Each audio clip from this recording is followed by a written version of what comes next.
Hey, Shalom, this is Brother Yuan. First and foremost, I want to give all praises to the Most High, Yahweh, Bahashim, Yahweh Shai, Bahashim, Kadash. I want to give double honor to the apostles and the elders of Great Millstone. And I want to say Shalom to all the brothers and, of course, the few sisters who are pursuing this truth in sincerity. All right, may the blessing of election be upon your house. I got this audio recording I want to play for you guys, and then we'll dive into it. The title of the lesson is "Let It Go," they say. Now, especially in this country, they say what? Remember Pearl Harbor. Remember 9/11. Remember all these things. Remember the Holocaust. All these things as it pertains to them. And when I say them, I'm talking about Edom, the so-called white man who calls himself white and pure.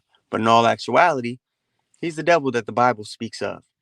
Now, it's a bloodline thing when we talk about Jacob and Esau. So just because somebody looks like an Edomite doesn't necessarily mean they are. We have people that look like Edomites in our camp, but their bloodline goes back to Israel.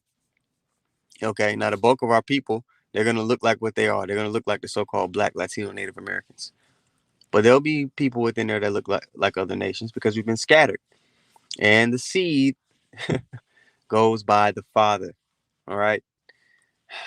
Anyway, on with this recording here.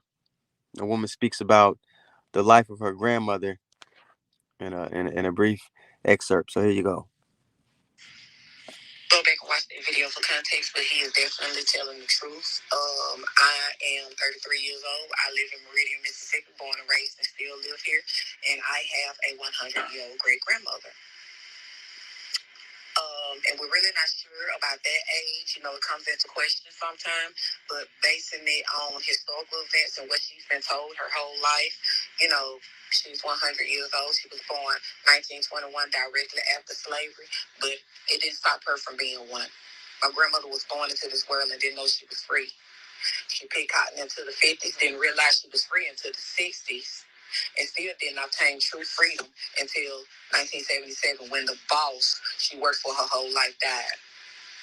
My grandmother was beat. My grandmother was raped. She was starved.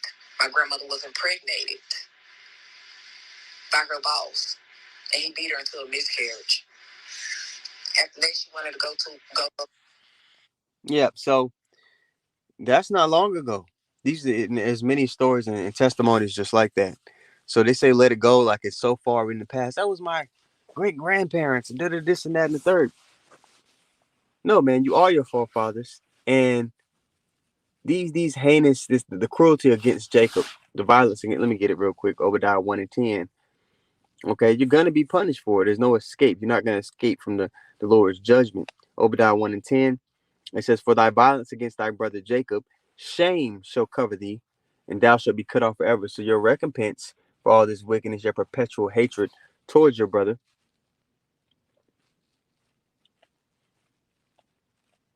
is to be put out of the earth. Of course, after you serve your captivity, because the scriptures say in Revelation, right, in the New Testament, he that leadeth into captivity must go into captivity. He that killeth with the sword must be killed with the sword. Here's the patience and the faith of the saints. All right. Now, when you go to Ezekiel 35:5, it says what? Because thou hast had a perpetual hatred and hast shed the blood of the children of Israel. We know who Israel are because of the prophecies, because of the things that the Lord said would take place to this people. Only one people fit those credentials. Like the lesson I went into yesterday, the prophecies allow us to see through deception, allow us to see in the dark. Okay?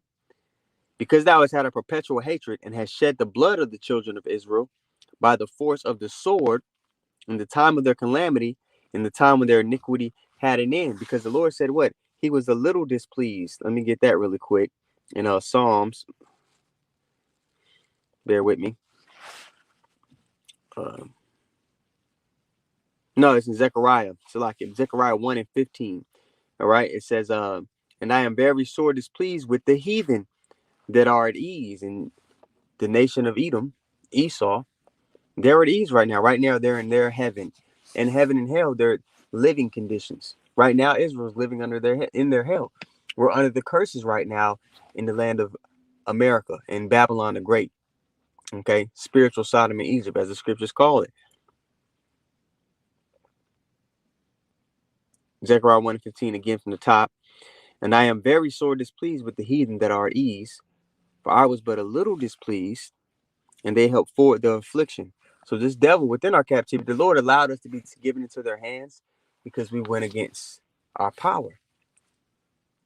It was a punishment. We got our whooping. But this devil forwarded the affliction. He took it much too far. So in turn, justice has to play out. Is it going to come from this Edomite? Is he going to make things right? Even if they were to do, what they say, oh, reparations, that will only be a piece of the pie. That wouldn't be proper justice. The reason this nation is what it is because all the free labor it has, and it still has to this day, pursuant to the prison industrial complex.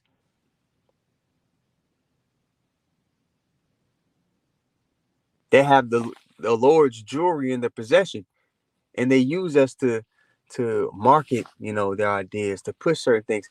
The whole world gravitates towards what Jacob, puts his salt in, puts his flair to, and his devil monetizes it. Okay.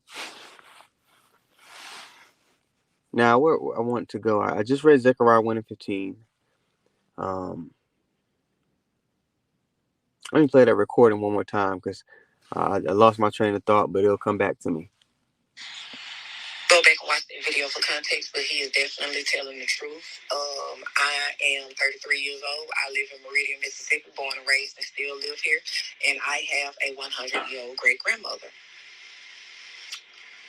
And we're really not sure about that age. It comes into question sometimes. But basing it on historical events and what she's been told her whole life, she's 100 years old. She was born 1921, directly after slavery. But it didn't stop her from being one. My grandmother was born into this world and didn't know she was free. She picked cotton into the 50s, didn't realize she was free until the 60s, and still didn't obtain true freedom until 1977 when the boss she worked for her whole life died. My grandmother was beat. My grandmother was raped. She was starved. My grandmother was impregnated by her boss, and he beat her into a miscarriage. After that, she wanted to go. Yep. So I remember the precept I wanted now. So the scriptures say something is going to happen to the children of these people, right? So when we go read that, we go to Isaiah, the 14th chapter,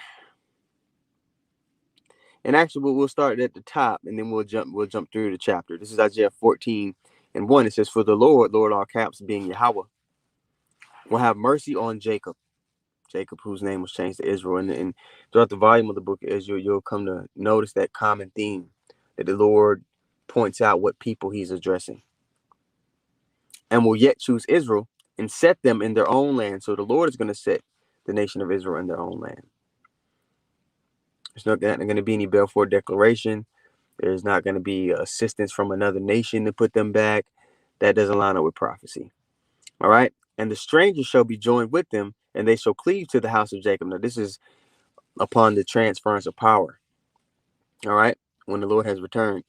Verse 2. And the people shall take them and bring them to their place. And the house of Israel, the people, shall possess them in the land of the Lord for servants and for handmaids. Now they try to dress this up like it's going to be, something nice, or, they're going to choose to do it. But when we go, let me pull it up here. When we go to Psalms 2:9, I mean, it gives you it lets you know the extent in which the servitude is going to be served. That's Psalms 2:8, actually. That's where we'll start. It says, "Ask of me, and I shall give the heathen for thine inheritance, and the uttermost parts of the earth for thy possession." And this is going to take place. All right. When the Lord returns and there's no more curse, like it talks about in Revelation. Actually, let me get it, because the curses are going to be taken off of us, and then that's what we're waiting on.